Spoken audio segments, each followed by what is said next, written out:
Guys, tema kali ini nampaknya akan bikin kita geli ya. Karena akan ngomongin cicak. Oh my god. Kemarin kita udah ngomongin ular. Sekarang cicak. Kalau Delta itu kayaknya spesialis hewan gitu. Belum buaya, karena buaya emang udah jadi makanan sehari-hari aku loh. So, apa sih yang akan kita omongin soal cicak? Kita prolog dulu ya. Jadi cicak ini memang sudah menjadi hewan familiar kan buat kita, karena mudah banget ditemukan. Kebanyakan memang ada di dalam rumah-rumah. Kamu yang punya rumah pasti nggak asing lah pokoknya ya. Jadi keberadaan cicak ini sangat mudah ditemukan di rumah karena jumlahnya yang sangat banyak. Yang nggak sangat banyak juga sih, tapi cuma banyak dan beberapa gitu kan di rumah. Dan terkadang sampai bikin risih dengan adanya cicak ini. Terlebih ya dengan adanya kotoran-kotorannya yang berserakan di rumah, di lantai atau di dapur atau bahkan di makanan. Oh my god, no, jangan sampai ya. Jadi nggak hanya sekedar hewan loh cicak ini. Cicak ini juga penuh dengan mitos-mitos. Menurut Primbon Jawa, bukan menurut Delta atau sok ilmu tahu gue ya, tapi ini ada dasarnya menurut Primbon Jawa. Buat kamu para orang Jawa mungkin juga sedikit banyak mendengar soal mitos-mitos cicak ini. Lalu apa sih mitos-mitosnya? Banyak yang bilang kalau rumah yang ada cicaknya itu berarti rumah itu ada makhluk halusnya. Hello, aku percaya nggak percaya sih ya, tapi setiap rumah itu pasti ada cicaknya. Berarti setiap rumah pasti ada makhluk halusnya. Aduh, merinding gue.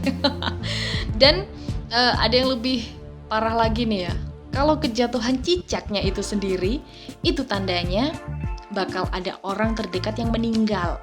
Bahkan ya guys ya, kalau kejatuhan kotoran cicak itu akan ada pertanda-pertanda pula, dan pertanda ini menarik buat diolah ya. Nggak cuma cicaknya biang kerok, tapi kotorannya juga ada mistis-mistisnya di sini. So langsung aja sikat kita yang pertama ya. Jadi kalau kejatuhan kotoran cicak di kepala, nah kamu harus lebih berhati-hati nih, karena jika mengalami kejadian ini itu merupakan pertanda sial. Ini menurut Primbon Jawa. So, kesialan yang dimaksud di sini adalah tanda akan ada seorang dari keluarga kamu yang akan meninggal dunia. Selain itu, ada juga arti lainnya yang juga ternyata sial. Aduh, gimana penuh dengan kesialan ya. Arti lainnya itu kamu akan kesulitan dalam mendapatkan rezeki, atau bisa juga pekerjaannya bermasalah hingga berujung pada resign. Itu kalau kejatuhan di kepala. Lain halnya, kita turun kepala, kita turun ke pundak, kepala pundak ya. Lutut kakinya nanti. Lagi-lagi, ini merupakan pertanda buruk kalau kejatuhan kotoran di pundak. Apalagi pundaknya buat senderan pacar. Aduh, masa ada kotoran cicaknya buat senderan. Tapi kalau buat jomblo gak masalah ya. Kejatuhan di pundak artinya akan ada masalah atau beban dalam kehidupan kamu akan datang. Masalah ini gak hanya menimpamu, tapi juga bisa kayak menimpa orang-orang yang kamu sayangi, orang-orang sekitar terdekatmu gitu ya. Dan ada lagi makna lain, akan kehilangan pekerjaannya dalam waktu dekat. Ini sama halnya kayak yang tadi kejatuhan di kepala, karena kepala sama pundak jaraknya dekat, jadi hampir mirip gitu ya guys ya. Next kita turun lagi, kita ke tangan. Jadi kalau kejatuhan kotoran cicak di tangan, ini memiliki dua arti yang berbeda, karena kita punya dua tangan. Lalu gimana kayak Squidward itu yang punya 4 tangan? Itu urusan Squidward, apalagi cicak juga nggak ada di laut kan ya. Jadi jika kamu terkena kotorannya di tangan kanan, maka kamu akan mendapatkan rezeki dalam waktu dekat ini. No, siap-siapin nih tangan kanan kamu ya. Terus disengaja-sengajain gitu kan ya. Namun sebaliknya gengs, jika terkena yang di tangan kiri, artinya kamu akan mengeluarkan uang dalam jumlah besar untuk kebutuhanmu yang mendadak. Dan jika kamu kena tangan kanan dan tangan kiri secara bersama-sama, itu berarti kamu jorong. Ya karena cicak aja menganggap tanganmu sebagai WC gitu kan ya. Ayo deh bersih-bersih ya.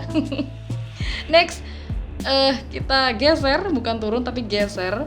Di sini ada di dada atau di perut. Yes.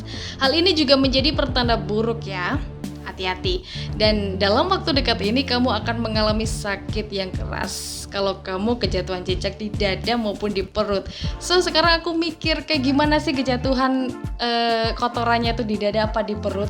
Mungkin kamu pas lagi telentang atau juga jalanmu kayak kayang gitu. Aduh gak mutu. Ya, yang kelima, kalau sekarang ini di punggung. Nah, barulah ini. Kejatuhan kotoran cicak di punggung ini merupakan pertanda baik. Kamu akan memperoleh rezeki yang sangat besar dalam waktu dekat ini ya.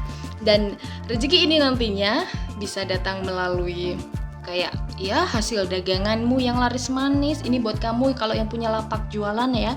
Mungkin juga rezeki dalam aspek lain kayak ketemu sama jodoh atau didekatkan sama jodoh yang baru. Ini yang ditunggu-tunggu sama semua jomblo pastinya.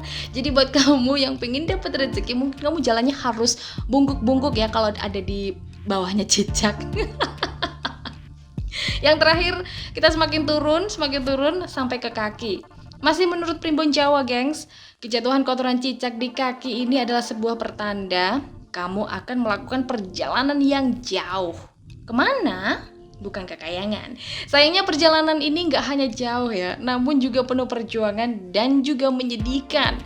Nggak tahu ini pertanda baik atau buruk dan perjalanan kemana, I don't know juga. Dan gimana ya, tak cuma itu aja sih, tak cuma sepenuh perjuangan ataupun perjuangan yang menyedihkan. Bahkan tempat yang kamu harapkan itu gak sesuai harapan guys. Aduh gimana, berarti ini jelas-jelas pertanda jelek kalau kejatuhan kotoran cicak di kaki kamu. So itu dia ada 6 pertanda bagian tubuh yang kejatuhan kotoran cicak. Ini hanya mitos aja, nggak tahu faktanya atau apa, tapi kebetulan aja nih, kebetulan kalau buat kalian yang percaya, kebetulan juga akan kejadian. Buat kalian yang percaya, buat yang nggak percaya bisa buat sekedar tahu ataupun buat lucu-lucuan aja. So gengs, nggak usah terlalu sepaneng itu bahasa Belanda yang artinya nggak usah terlalu nggak relax gitu ya. Santai aja. Dan kamu akan mendapatkan informasi-informasi menarik lainnya, informasi seru dan asik di Tribun News Style hanya di podcast.